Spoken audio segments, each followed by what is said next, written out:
Gleich mal auf. Fahrzeug verwalten.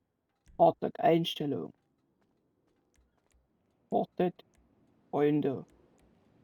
Crew und Freunde, so. Alle Fahrzeugtüren, ne? Gucken wir mal, ob das ein Zweisitzer ist oder ein Viersitzer. Natürlich ein Zweisitzer. Und ja, gut, die passen nur, ja gut, wenn sie sich rinquetschen, passen sie alle drei darin. Philipp, Daniel und die dicke Doreen. Ne? Na gut, Daniel ist ja auch nicht gerade der schlankeste. Und Philipp auch nicht.